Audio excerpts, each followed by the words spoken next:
buenas tardes a todos. Vamos a dar inicio a la clase del día de ahora. Solamente antes de empezar, quiero mencionarles algo. Fíjense que yo tengo un compromiso a las 4, así que vamos a tener clases solamente las 2 primeras horas, prácticamente hasta las 3:40 más o menos. Entonces, después vamos a ver cómo podemos responder esa clase. ¿Qué vamos a hacer el día de ahora? Pues vamos a empezar a preparar nuestro entorno, vamos a hablar un poquito de PHP y además de eso preparar nuestro entorno. Como yo les dije en la clase pasada, que básicamente lo que vamos a utilizar es Linux, entonces vamos a empezar por descargarnos la imagen de Ubuntu Server. Entonces entren en ese caso su navegador y acá pues se pongan Ubuntu Server.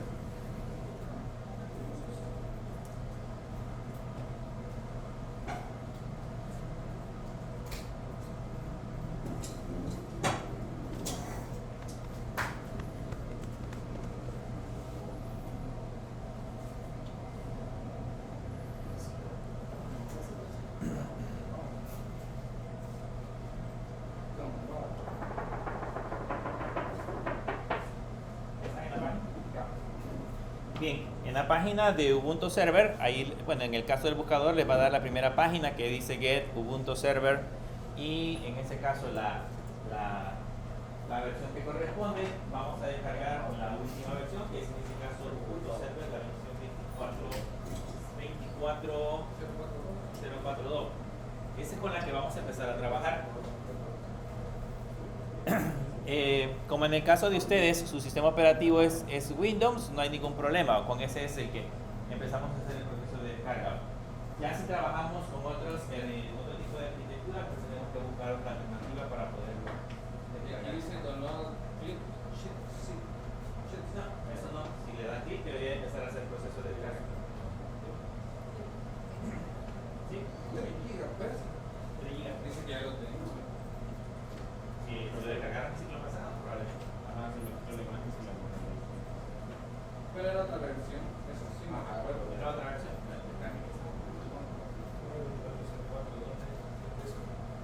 El de esa, sí. La 24.04.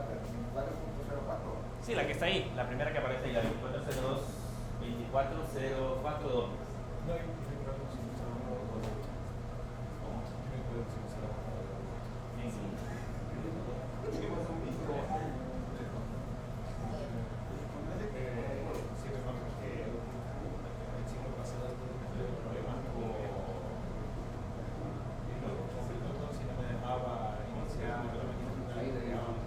el caso si lo quiere instalar como dual, no sé, lo que puede hacer, lo quiere instalar. Yo creo que tuvieron por ahí para el visto que consume un 45.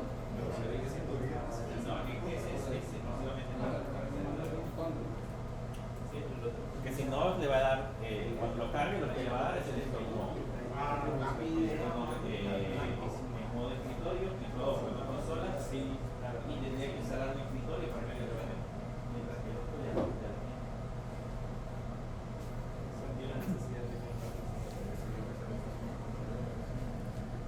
Bien, eso va a tardar un su rato en descargarles porque son 3 gigas y como todos están descargando al mismo tiempo, supongo que en algún momento la velocidad va a ser un poco más lenta. Así que lo vamos a dejar un momento por ahí y vamos a hablar un poquito acerca de PHP como tal.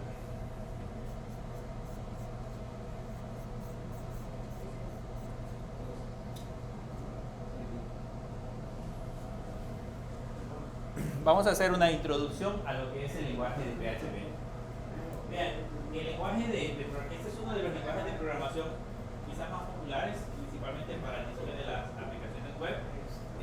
Normalmente lo que nosotros encontramos acá es un lenguaje un poco más fácil de aprender. Dicen muchos de que la curva de aprendizaje que tiene PHP es mucho más simple, pero pues en ese caso de eso vamos a tratar de ver cuando ustedes ya estén trabajando en el proceso. De aquí vamos a sacar unos conceptos importantes Esto ya lo vimos el ciclo pasado, pero quiero que lo volvamos a recordar. ¿Se acuerdan del protocolo HTTP?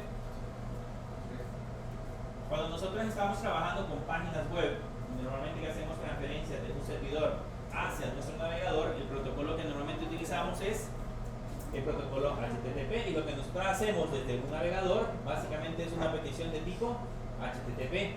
¿Qué es lo que recibe el servidor? En esa petición lleva, por ejemplo, la URL, podría ser católica.edu.sb, un católica.edu.sb diagonal historia, un católica.edu.sb diagonal biblioteca, por ejemplo, podría ser cualquier petición. Esa petición llega directamente a la parte del servidor, y el servidor es el que se encarga de devolverle un archivo HTML. Recuerden que lo que hacía era devolver el archivo, el contenido del archivo HTML, y quien se encarga de dibujar en la pantalla todo el contenido de la página web es el cliente. O sea, al final de cuentas es el navegador el que dibuja todo lo que nosotros vemos en un sitio web. No viene ya dibujado desde el servidor, no viene con toda esa estructura, sino que básicamente el archivo HTML le dice nada más la forma en que va a ubicar, en ese caso, los elementos. Cuando él recibe el HTML, ustedes saben que un HTML está compuesto por código HTML como tal, y adicional a eso, también está compuesto por archivos de CSS, está compuesto por archivos de JavaScript, tiene imágenes, etcétera, etcétera. Entonces, cuando él recibe el archivo HTML, después se encarga otra vez de hacer una petición por cada uno de los archivos que necesita. En este caso, si necesita el archivo de las imágenes, va y pregunta al servidor por el archivo de las imágenes. Si necesita un archivo CSS, va al servidor y pregunta por el CSS, y así sucesivamente. De tal manera que al final, cuando ya tenga todos los elementos armados, pues automáticamente nos muestra la información. Eso creo que se los mostré en la clase anterior, perdón, en el ciclo anterior. Si ustedes colocaban acá católica.edu.sb, y si nos vamos a la parte de la consola, en la sección donde dice Network, van a notar que cuando yo le doy Enter, acá arriba, en la parte superior, aquí automáticamente se empiezan a hacer un montón de peticiones. Eso que ustedes ven acá es una petición al lado del servidor. Cada uno es un archivo. Por ejemplo, acá pide un video.playback. no sé qué, etcétera, etcétera. O sea, cada petición que nosotros tenemos ahí es un archivo que le está solicitando al servidor. Primero hizo la petición principal, que es la de católica.edu.sb. Cuando le devuelve la estructura, se da cuenta que necesita un montón de archivos extras. Entonces empieza a hacer por cada archivo extra una petición al servidor. Y de esa manera es como nos descarga nuestro sitio web. Pero eso es la forma en la que trabaja. Esa es la forma en la que trabaja un archivo, un servidor web que solamente tenga páginas HTML, que solamente tenga ese contenido. Esa es la manera normal de cómo trabaja, como ya lo vimos el ciclo pasado. Pero, ¿cómo funciona cuando tenemos instalado PHP? Cuando tenemos instalado PHP, el funcionamiento cambia. En este caso, con el funcionamiento del protocolo HTTP al lado de PHP, lo que sucede es que siempre va a existir una petición del lado del cliente. Recuerden, el cliente siempre va a ser nuestro navegador. Entonces, el navegador va a hacer una petición al lado del servidor. El servidor se va a dar cuenta que el contenido que le estamos solicitando es un archivo PHP. ¿Qué es lo que va a hacer el servidor? Se lo va a enviar a en ese caso a una aplicación que permite leer el código PHP, o permite encriptarlo, permite ejecutarlo. Y por ejemplo, el código PHP podría tener acceso a recursos del servidor, o sea, podría estar solicitando información de una base de datos, podría estar solicitando listas de correos electrónicos, podría estar solicitando hacer algún proceso interno del servidor, etc. Entonces viene el código PHP y en ese caso accesa a los recursos. El servidor devuelve el recurso que estamos solicitando, que puede ser una base de datos. El script devuelve el resultado al servidor web, y el servidor web vuelve a devolver un archivo HTML. Entonces, ¿qué voy a obtener? Lo importante de eso es que voy a obtener en el lado del cliente. Voy a seguir obteniendo código HTML. Aunque lo que nosotros vayamos a ejecutar sea código PHP, el código PHP se ejecuta en esa instancia.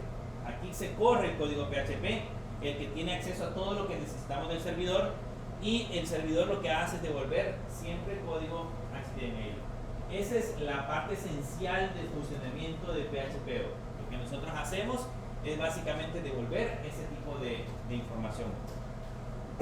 Bien, sabiendo cómo funciona en ese caso el lado de PHP, ahora hablemos de qué significa. PHP es un acrónimo de Hypertext Preprocessor. Básicamente es un lenguaje de código abierto muy popular, especialmente adecuado para el desarrollo de sitios web o de páginas web y que puede ser incrustado en HTML. Esa palabra incrustado en HTML es una de las críticas más grandes que tiene PHP, porque lo que hacemos es mezclar código HTML incluyendo código PHP. Ya lo vamos a ver cuando estemos trabajando en la práctica, estemos creando código. Se van a dar cuenta que mezclamos un código con otro. Entonces, en alguna medida dicen de que eso puede causar confusión o malas prácticas de programación, etcétera, etcétera. Existen algunas técnicas que nosotros podemos utilizar para quitar ese problema, para ya no mezclar HTML y PHP.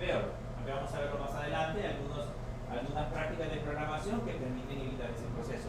Pero mientras tanto, nosotros vamos a aprender cómo el código HTML se encuentra incrustado en el código PHP.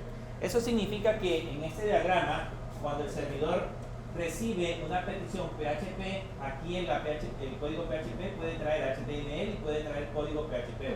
Entonces, él lo único que va a hacer en la parte del script es ejecutar el PHP y devolverlo junto con el HTML que tengamos en el lado del servidor. ¿Okay? Esa es la primicia de cómo funciona. Así lo debemos de recordar y es la parte esencial en el caso del lenguaje de programación. Si hablamos de un poco de historia, eso es nada más para que tengan como referencia. PHP es el heredero de un producto anterior llamado PHP-FI o PHP-FI. Fue creado por este señor Rasmus Lefdorf en el año de 1995. ¿Cuántos años tendrá ya?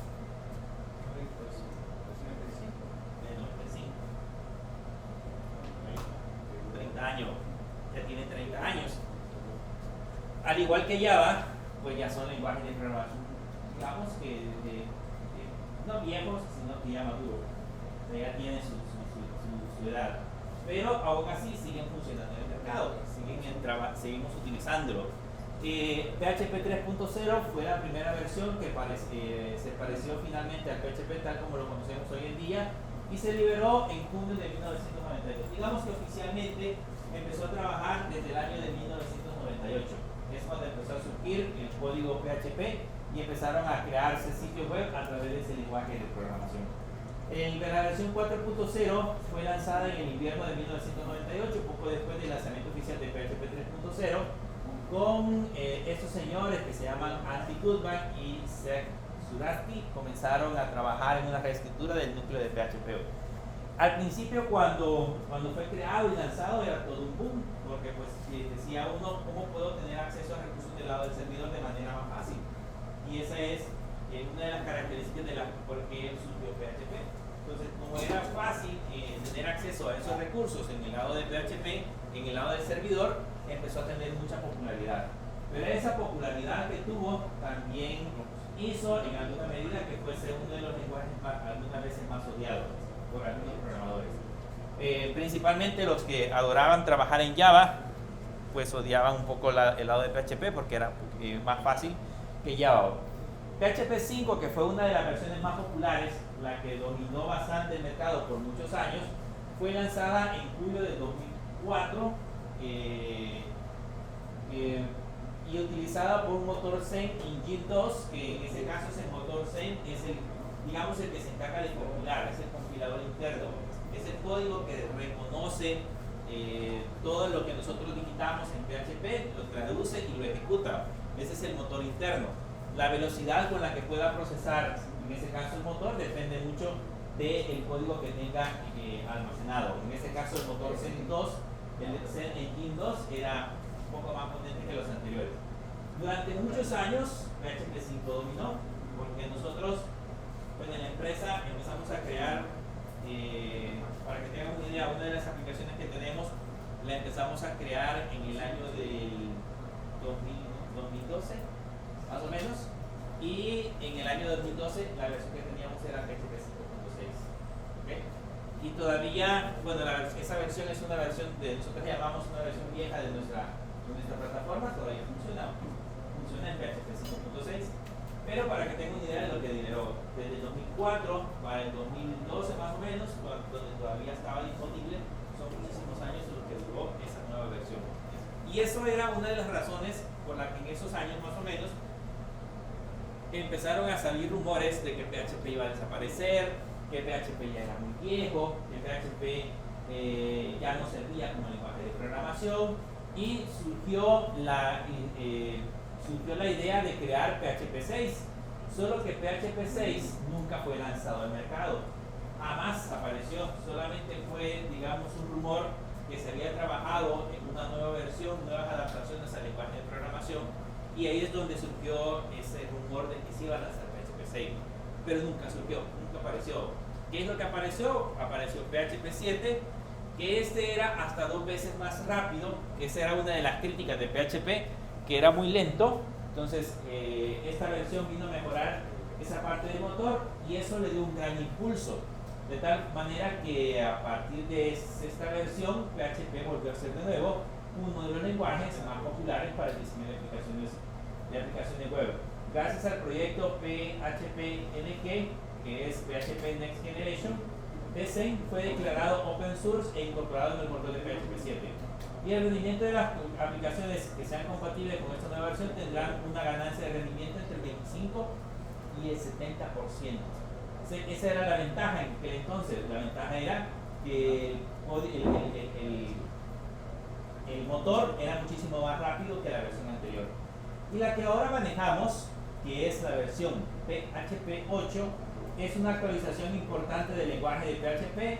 Contiene muchas características nuevas y optimizaciones que incluyen argumentos con nombre, tipos de unión, que esos son como características internas del lenguaje, atributos, promoción de propiedades del constructor, expresión de coincidencia, operador null save, ya lo vamos a ver más adelante de qué se trata ese null save, el JIT, y mejoran en el sistema de tipos, manejo de errores y consistencia.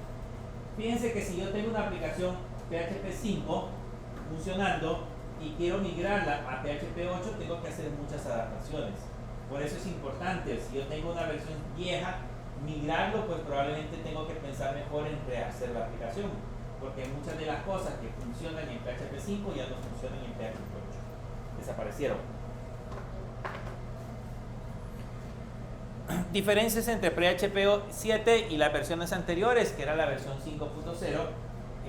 Declaraciones de tipo escalar. En PHP 7 se agregaron nuevos tipos de variables que podemos definir y que esperan nuestras funciones. Fíjense que en el caso de PHP 5, cuando uno declaraba una función, voy a poner por ejemplo acá, uno declaraba una función y le colocaba por ejemplo sumar, por decirles algo, y le ponía que esperaba un P1 y esperaba un P2.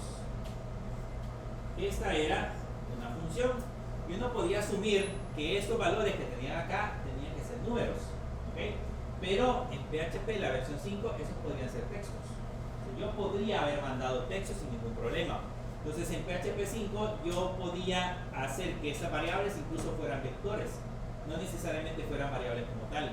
Entonces a partir de la versión 7 esto mejoró, porque ahora yo le puedo decir que el valor que estoy esperando es en este caso $B1 y que es de tipo entero, y que el otro valor que estoy esperando es $B2 y que es de tipo también entero. ¿Okay? Entonces esto lo hace un poco más seguro, porque yo ya sé que los valores que voy a suministrarle a estas funciones ya son valores de tipo entero. Entonces esta fue una modificación que surgió en la versión 7.0. La versión 7.5 no funcionaba así. Se generaron esos nuevos tipos de INT, float, bool y string, y estos pueden ser de tipo coercitivos o estrictos. En este caso coercitivo significa que sigue soportando el que yo le coloque acá $B1 y $B2, sigue funcionando. O sea, no significa de que no trabaje, Pero yo puedo tener las dos alternativas. Puedo hacerlo forzado o puedo hacerlo que sea que él determine el tipo de datos que vayamos a almacenar. Las declaraciones de tipo retorno además se pueden declarar tipos de datos que podamos recibir de nuestras funciones. En ese caso, por ejemplo, esta función sumar debería de retornar, yo le tendría que poner aquí un return, digamos que retorne B1 más B2, ¿okay? Debería de retornar esos dos valores, pero no le estoy diciendo el tipo de datos que puede retornar. O sea que aquí podríamos tener valores flotantes, valores enteros, podría tener un vector, podría tener cualquier cadena de caracteres y no le estoy indicando qué valores tiene que devolver.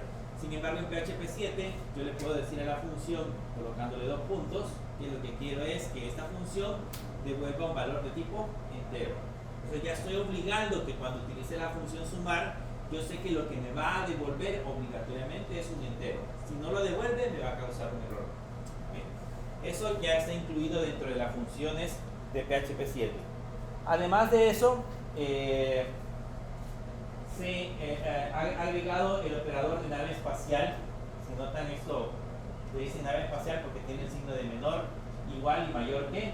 El operador de nave espacial se utiliza para comparar las expresiones y será una combinación de los operadores menor, mayor e igual. Ya vamos a ver más adelante cómo podemos utilizar este operador, pero por el momento solo sepan que existe. Y existe una operación, un operador de fusión de nulos, que es para el manejo de valores nulos.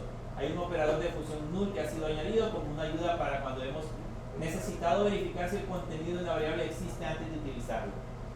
Ya les voy a explicar más adelante cuál es el operador de nulidad, que sirve en ese caso para verificar si un valor existe o no, o si es nulo o no. Para eso sirve. Que eso también fue introducido a partir de la versión 7. ¿Cuál es la ventaja de PHP frente a otros lenguajes de programación? Primero, número 1, la velocidad. Cuando ustedes entran a un sitio de internet y el sitio de internet es lento, ¿qué hacen? ¿Ya lo entraron? Ya entraron. Intentar recargar muchas veces, si es que necesitan entrar al sitio, y si no, pues buscar, si existe una alternativa adicional, pues buscar una alternativa adicional. ¿Okay? Entonces, en ese caso, cuando nosotros trabajamos con PHP, la velocidad es importante. Y en ese caso, no solo la velocidad de ejecución, la cual es importante, sino además no crear demoras en las máquinas.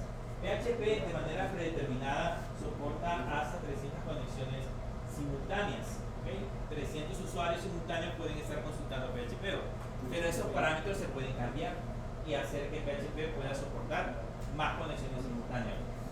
Y en alguna medida la respuesta debería de ser rápida. O sea, en cuestión de milésimas de segundo nosotros deberíamos de tener respuesta en el lado del navegador. La otra característica es la estabilidad. La velocidad nos sirve de mucho si el sistema se cae y se cierra en una cierta cantidad de ejecución. Si a cada rato nos está apareciendo el error 404, por ejemplo, o el error página no encontrada, pues lógicamente lo que vamos a hacer es abandonar el sitio. Entonces, PHP garantiza de que sea un lenguaje de programación estable. De hecho, muchas páginas web grandes están montadas sobre PHP y eso garantiza que es un lenguaje de programación adaptable para esa cantidad de tráfico que podamos tener. Y la otra parte es la parte de la seguridad. ¿Qué tan seguro es PHP? Cuando hablamos de seguridad es evitar que, por ejemplo, extraños puedan violar la seguridad de nuestras aplicaciones. En teoría, no es tan... digamos que si nosotros lo configuramos de manera correcta, entonces podría ser que la seguridad sea muy potente al lado de nuestras aplicaciones. Y por último, la simplicidad. Se debe permitir que los programadores generen código productivamente y el menor tiempo posible. Se supone que es un lenguaje de programación fácil y simple de utilizar. Ya lo vamos a aprender para que pues más o menos entiendan de qué se trata. La pregunta de millón: ¿cuándo voy a utilizar PHP y cuándo debes utilizar otro lenguaje de programación? Si estoy trabajando con plataformas Linux y voy a crear una aplicación web, entonces PHP es una buena opción. Si voy a trabajar con Linux. Si voy a trabajar con plataformas Microsoft, donde vamos a tener un Windows Server y vamos a tener el sistema operativo Windows en todo el resto de computadoras, entonces la mejor forma de utilizar en ese caso es un ASP.NET o un C# como que ustedes vieron, ¿okay? Pero no es recomendable que sobre Windows instalemos PHP. Se puede instalar, pero no es seguro, porque básicamente el lenguaje de programación ha sido adaptado o ha sido trabajado para que se maneje mejor desde el lado de Linux. O sea, básicamente Linux es el sistema operativo que mejor le ayuda a la parte de la aplicación con la cual nosotros vamos a trabajar. Bien, después de haber visto un poco de la introducción, la idea de lo que es PHP, vayamos ya a trabajar. ¿Ya les descargó la imagen? ¿Cuánto le falta? ¿A quién ya le descargó? ¿Cuánto? Aquí se está con cable. 80%. A 80, ya va a terminar. ¿Sí? Virtuos. Sí. ¿Quién más no le ha descargado? Ustedes tres. ¿Usted sí ya lo descargó? Vamos a la eliminamos. ¿No? ¿Cómo? Si no la necesita, corre. De todos modos, puedes recordar cómo instalarlo y volverlo a usar si necesitas más adelante. Cuando se le da clic derecho en VirtualBox, ahí le dice si necesita eliminar también los archivos. Bien, vamos a entrar a VirtualBox.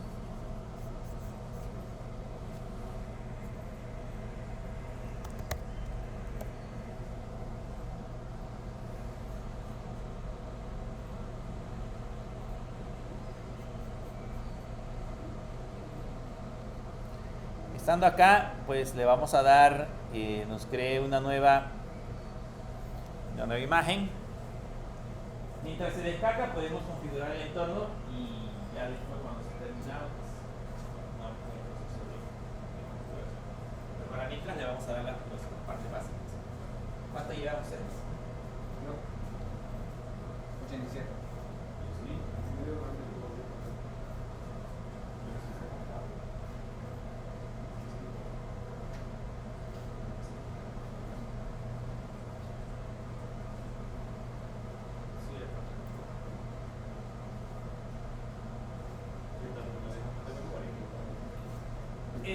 Pues en el caso de esta parte, como vamos a trabajar en modo consola, con 2 GB es suficiente, porque solamente vamos a hacer peticiones solamente vamos a hacer peticiones del lado de computadora para hacer una petición. Se le va a hacer muy lento, todo de RAM. Y de disco duro con 25 GB. Déjenme ver si le cargo una.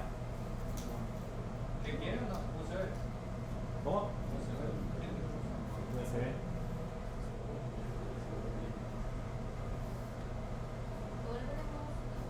¿Qué les voy a decir solo para mejorar? ¿Se la tiene? Yo lo acabo de pasar en mi teléfono.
Bien, mientras carga, a la máquina virtual le vamos a poner pweb. ¿Qué puede hacer zoom? Ahí eso no tiene zoom. pweb 2-2025 la vamos. Yo nada más. No, guión medio. P-web 2-2025.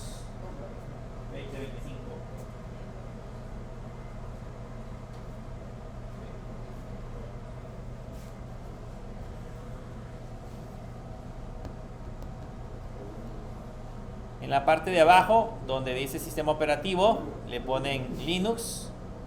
Disculpe, las letras las tienen mayúsculas y minúsculas. Mayúsculas. Acá abajo le vamos a poner Ubuntu. Y la versión debería de ser Ubuntu, la versión 24.04.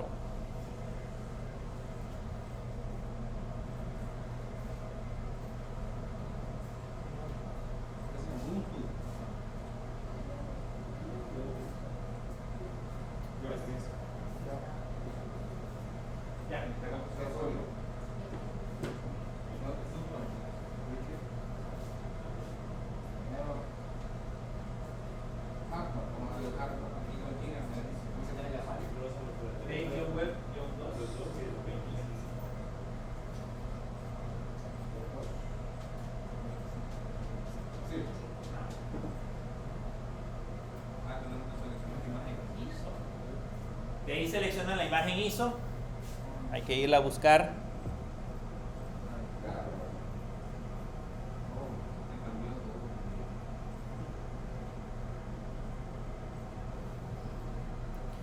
Y luego donde dice instalación desatendida, esa le vamos a dar omitir. Omitir instalación desatendida porque pues nosotros vamos a instalar todo. Por lo tanto, esta sección tiene que estar deshabilitada. En la parte del hardware de memoria, déjenle los 2 GB que tiene. Y del procesador, pues si tienen suficientes núcleos, le pueden poner 2. Si no, con uno que le dejen es suficiente. Y luego en el disco duro, póngale un disco de 25 GB.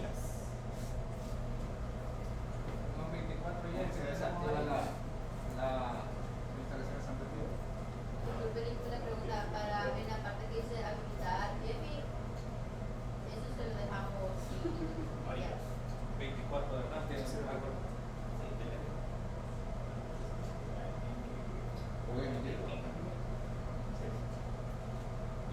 Hola, 24 GB de RAM tiene su máximo. Solo cuando se trababa, grababa. No daba fallas. Y yo con mi 8 de RAM.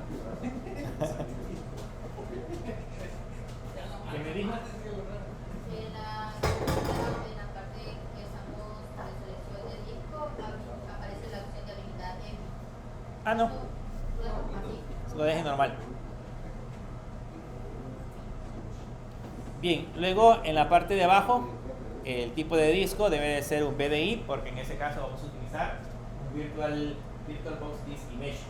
Así que lo vamos a dejar con ese mismo formato.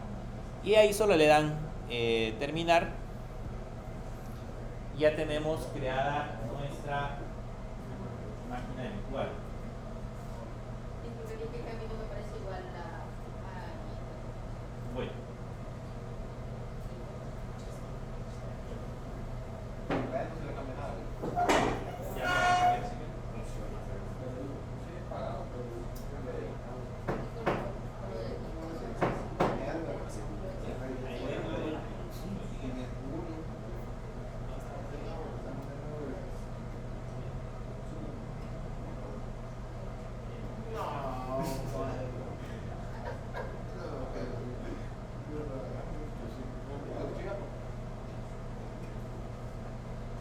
Bien, solamente ya que está configurado, le vamos a hacer algunas adaptaciones. Denle ahí donde está pweb 2 2025, denle en configuración Y lo que vamos a hacer es que le vamos a configurar la parte de la red.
Bien, en la parte de la configuración se vienen a la sección donde dice red y vean, el primer adaptador que le vamos a crear va a ser un adaptador de tipo NAT.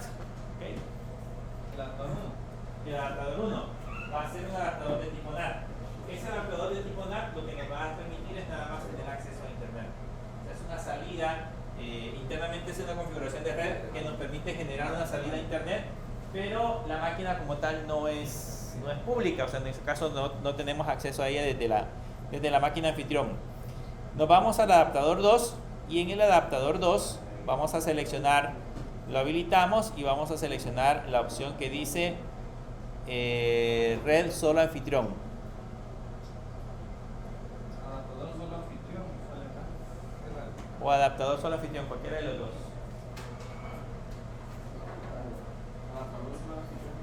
Adaptador solo anfitrión. Si no les aparece red anfitrión, pónganle adaptador solo anfitrión.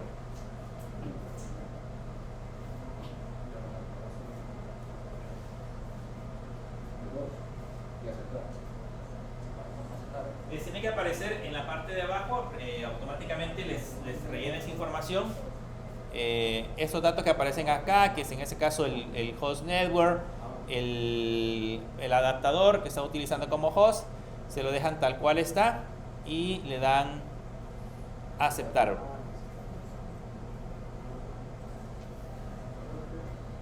Y le dan aceptar.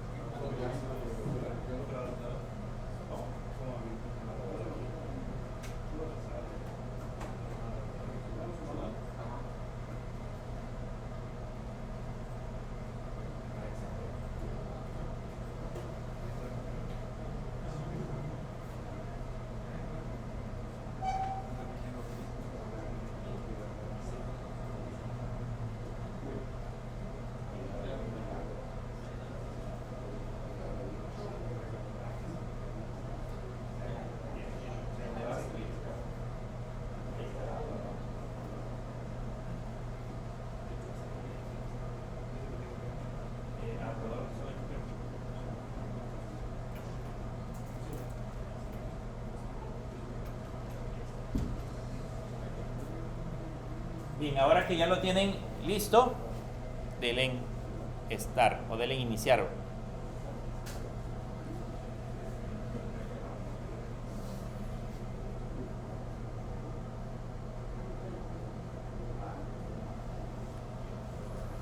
Y aquí les van a aparecer las opciones para poder instalar. Aparece la primera que dice Try or Install Ubuntu Server.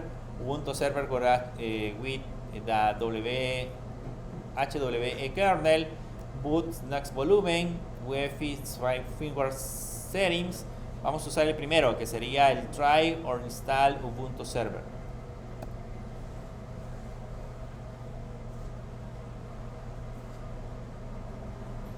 Y ahí se espera un momentico. Descarga paquetes. Ahí descarga paquetes. Sí, ahí vamos a tardarnos un rato también.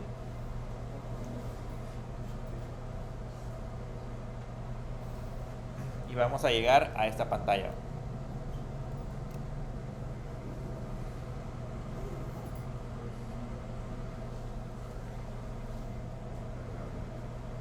Bien, ahí lo que vamos a hacer es seleccionar el idioma, pero vamos a esperar a que todos lleguen ahí. Uy, qué rápido le hicimos con la mía apenas. Como un minuto, 24, se queda. Y nada, no está contable. En Spanish.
Bien, ahí nos pregunta el idioma del sistema operativo.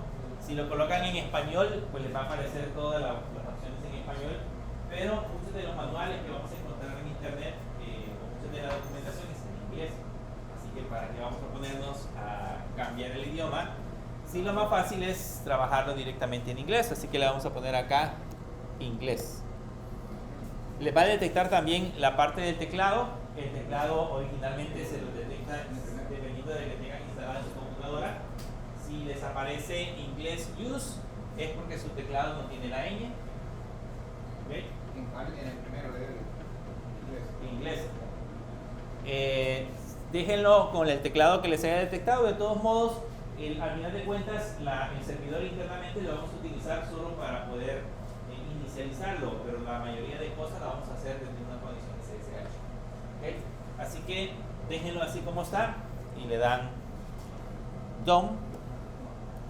Aquí les dice qué es lo que quieren instalar. Les pregunta si quieren instalar Ubuntu Server minimizado, que en ese caso el Ubuntu Server minimizado es la versión más reducida de Ubuntu. Si queremos algo que no ocupe tanto espacio y que tenga los paquetes más básicos, entonces podemos utilizar la opción de Ubuntu minimizado.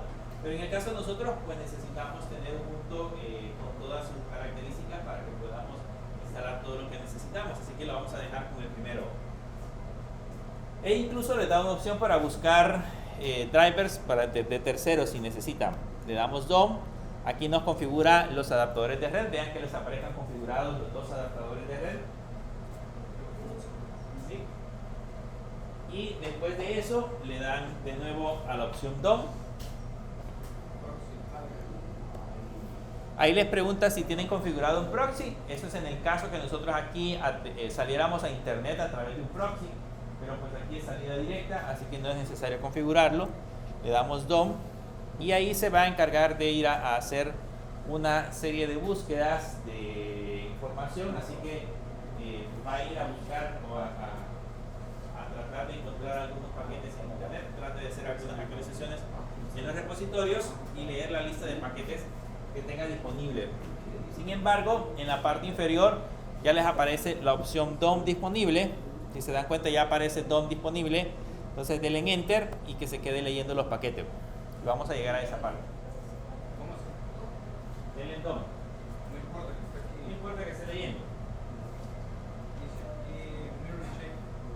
De ahí vamos a configurar los discos. Vean que yo les he mencionado, creo que les mencioné el ciclo anterior, que de manera predeterminada Ubuntu crea un LVM group. ¿Se acuerdan que era un LVM group? ¿O un LVM?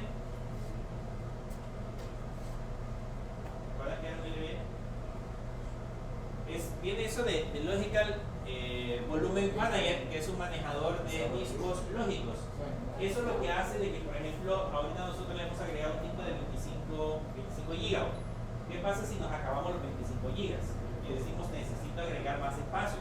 Puedo yo agregar otro disco duro a mi máquina, otro disco duro físico, y unirlo al LVM. Y lo que haríamos sería extender el espacio con 2 discos duros. O puedo hacer 3 discos duros, 4 discos duros con un solo manejador de disco. Esto evita que yo tenga que crear otra partición y montar esa otra partición en disco, sino que lo puedo hacer directamente en la misma. Así que por lo general es bueno que aparezcan configurados de esa manera. Así que presionan la tecla Tab y le dan hasta que se encienda donde dice DOM. Y ahí les va a dar un resumen de todo lo que acabamos de configurar. Básicamente nos dice el sistema de archivos que vamos a utilizar, cómo lo va a montar directamente en nuestro disco. Les aparece en ese caso los dispositivos que va a utilizar, etcétera. Aparece toda la información. Le damos a la opción DOM y aquí nos dice de que pues confirmamos que vamos a destruir todos los datos. Le damos continuar y acá nos va a preguntar su nombre. Pónganle su nombre.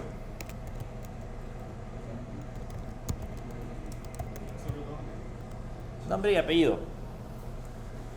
El nombre del servidor le vamos a poner Unicaes. Minúsculas. O mayúsculas, perdón. Yo creo que mayúsculas. Pues minúscula. En el nombre del minuto. En el nombre como ustedes quieran.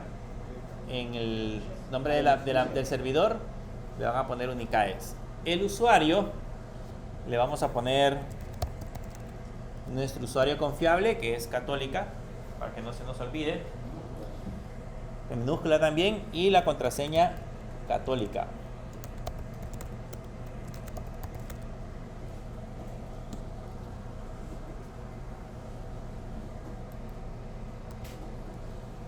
Católica, Católica. Le damos DOM.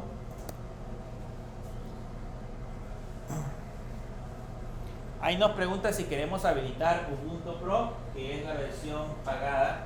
En ese caso, si queremos tener soporte, nos va a permitir en ese caso colocar una llave con la cual podemos instalar como que si tuviéramos Windows con una licencia normal. En ese caso nosotros no lo necesitamos, le damos continuar. Y aquí nos pregunta si queremos instalar nuestro servidor SSH. Sí, ¿verdad? Porque vamos a tener acceso a través de SSH. Así que con la barra espaciadora, vean que aparezca chequeado donde dice Install Open SSH Server. Cuando ya esté chequeado, presionan la tecla Tab y se van a la opción que dice DOM. Y ahí nos va a mostrar una lista de todas las posibles aplicaciones que podríamos instalar. Por el momento nosotros no vamos a configurar ninguna, lo vamos a dejar así como está, con las que tiene predeterminadas, así que solamente le damos la tecla Tab y le damos DOM y ahí vamos a esperar a que empiece a hacer el proceso de instalación. Y es una carrera contra el tiempo, ¿verdad?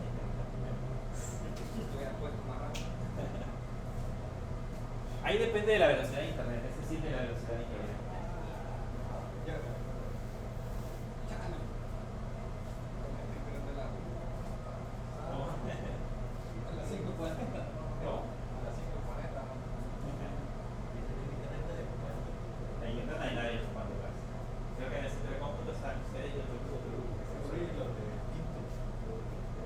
Año. Está bien.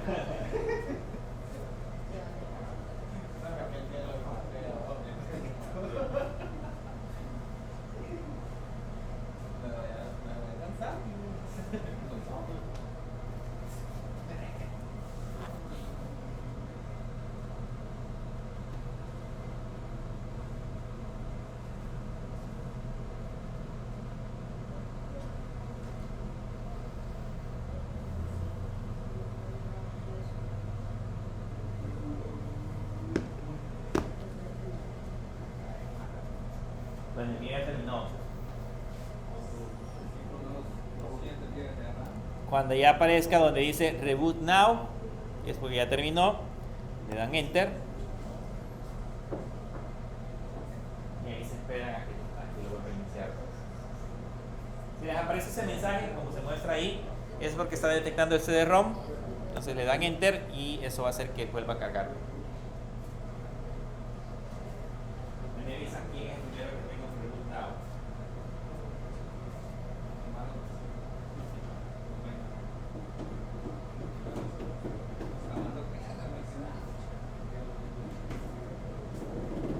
Y aquí ya entramos, le ponemos el usuario que sería Católica y Católica. Y ya estamos en el servidor.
Los que ya terminaron, pónganle el comando ipadd.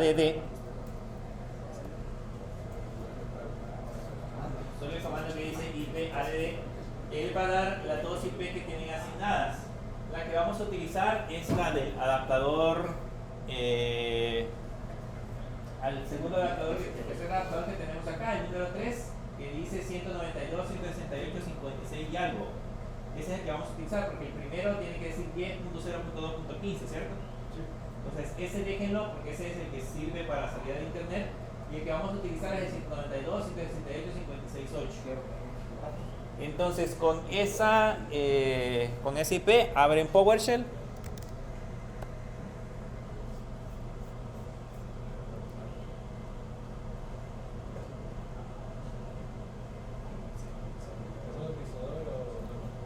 En modo normal. Abren PowerShell, que sería en ese caso la parte de la consola, y ahí le vamos a poner SSH. El usuario, que sería católica, arroba 192, 168, 56. ¿Cuánto me debí? 56, 8.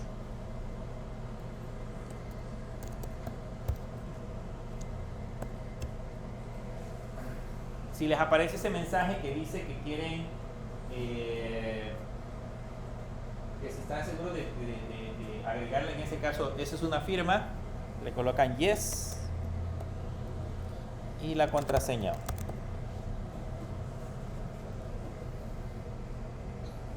Y si les aparece así de color verdecito es porque ya entraron.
Bien, y los que ya hayan terminado, para que no se sature posteriormente, porque probablemente vaya a ser, le vaya a tocar hacer el mismo proceso, le van a poner sudo apt update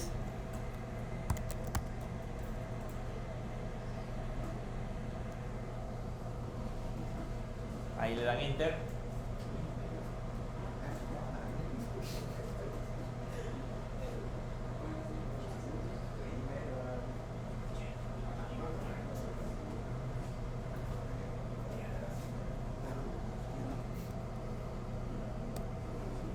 Ahí le colocan la contraseña y va a empezar a hacer un proceso de actualización. Si termina de esa manera, le colocan después sudo apt upgrade.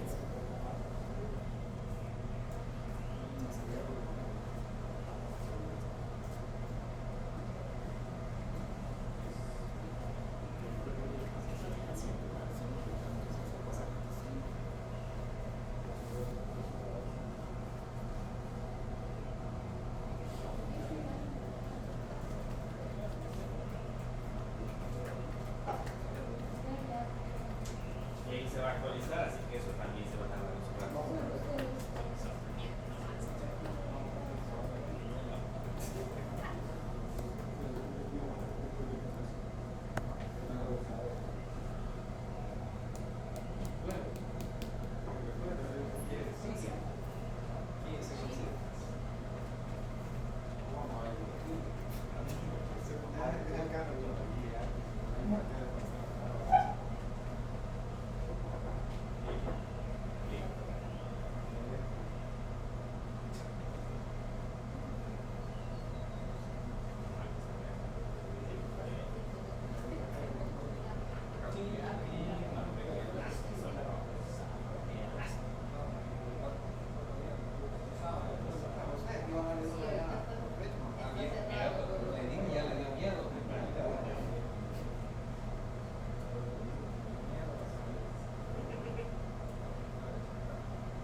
Bien, mientras carga,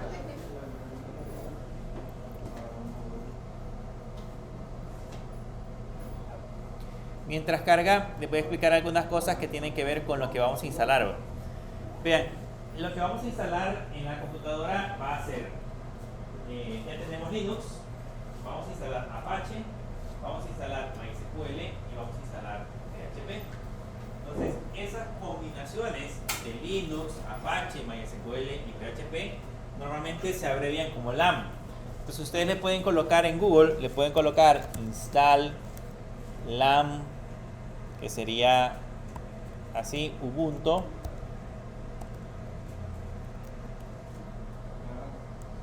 De lámpara. Install LAM. Así, install LAM. De Ubuntu es abreviado Linux, Apache, MySQL y PHP. Esa es la abreviatura, ¿va? Entonces, eso básicamente lo que les está diciendo es cómo hacemos para instalar el paquete que vamos a utilizar. Si vamos a trabajar con Windows, entonces ya no es LAM, sino que ya le vamos a poner install, por ejemplo, WAM, que es Windows, Apache, MySQL y PHP. Si ustedes le dan Enter, por acá les aparece WAM Server, que es el sitio oficial, y desde aquí ustedes pueden ir a la sección de descargas, y en la sección de descargas, por ahí les aparece un WAM Server de 64 bits, y ese lo descargan y le dan siguiente, ya tienen Windows, ya tienen en ese caso Apache, MySQL y PHP instalado en su máquina anfitrión, en su máquina Windows. Pero como les mencionaba, cuando vayamos a instalar WAM Server, o hay otro también adicional, además de WAM Server, hay otro que se llama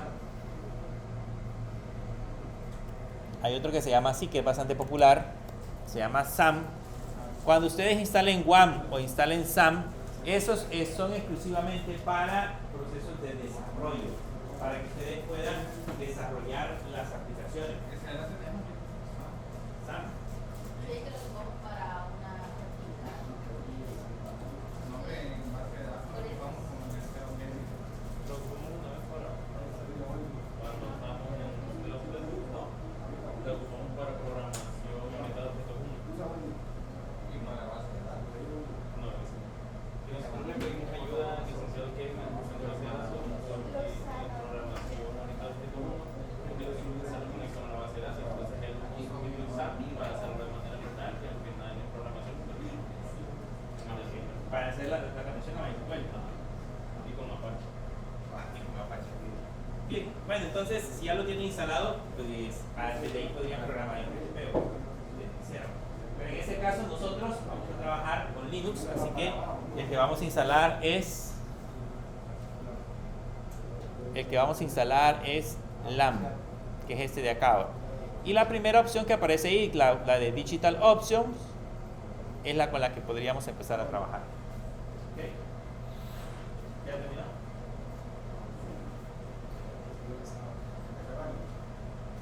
Porque como vamos haciendo desde el mismo lugar de funciones y ustedes están trabajando con la... Bueno, Apache 2 dice sudo. siempre la salida de internet es la misma. Si me cambió mi wifi, se llama Mario. Se cambia, se puede. Sudo apt update. Puede hacer eso.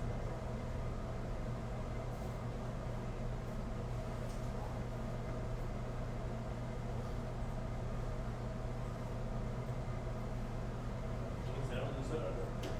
Permítanme, ya les veo.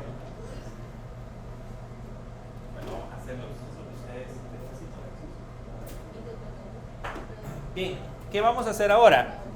El día de ahora solamente vamos a instalar el primero, que en ese caso sería Apache. Si se dan cuenta, eso ya lo hicimos nosotros, ya le pusimos sudo apt update, ya le pusimos el upgrade. Ahora el siguiente paso es instalar, en este caso, Apache. Apache es el que nos va a servir como servidor web, ¿ok? Entonces lo que vamos a hacer es ponerle sudo apt install apache 2. Entonces se vienen aquí a la parte de la consola, y en la parte de la consola le ponen sudo apt install apache 2. Si se dan cuenta, no es tampoco algo tan complicado, lo hacemos sumamente fácil y rápido. Solamente le colocamos el nombre del paquete que queremos instalar, le damos enter y él automáticamente va a buscar a sus repositorios, solamente le colocamos yes y empieza a hacer el proceso de descarga. Y ya, eso lo... Ya lo tengo instalado. ¿Me lo tengo instalado? ¿No? ¿Qué paquete pequeño, güey? No te deja respirar, hombre. Bien, ahora que ya se ha instalado, para saber si ya se ha instalado y funcionando, pueden utilizar el comando sudo systemctl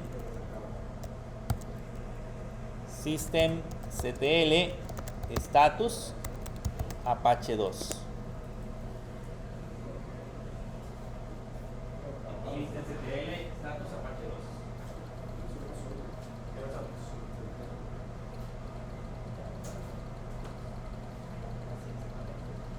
Ahí lo tiene mal escrito. Dice CLD.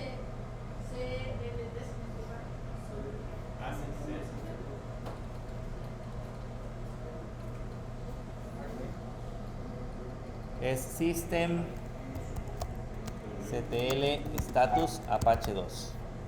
Y si les aparece así, les aparece activo y corriendo, o sea, les aparece de color verdecito, activo y corriendo, significa que está instalado. ¿Okay? ¿Cómo sabemos que está instalado? Podemos hacer dos pruebas. Lo puedo hacer desde acá, usando desde la consola un comando que se llama cur. Yo le puedo poner cur localhost y eso sería como correrlo directamente desde mi computadora. Ponemos cur localhost y si le dan enter, este es una petición HTTP desde la consola, le va a devolver HTML. Si le devuelve HTML es porque está instalado. Y la otra cosa que podemos hacer es probar desde el navegador. Como ya tenemos la IP, nos venimos al navegador y le ponemos 192.168.56.8, que es la IP que yo tengo, y si les aparece Apache 2 de PowerPage.Xworks es porque sí está instalado. Ya tenemos instalado Apache. Digamos que tenemos instalada la primera parte de nuestra aplicación. Tenemos instalada la primera parte de la aplicación, solamente instalado la parte de Apache. Bien, lo vamos a dejar en esta clase hasta ahí. Vamos a trabajar la siguiente clase.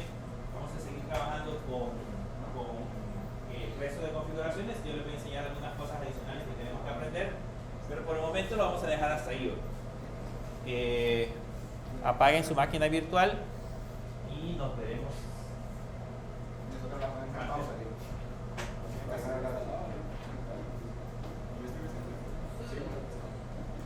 Pues pueden poner la grabar el estado de la máquina, lo pueden poner en su casa.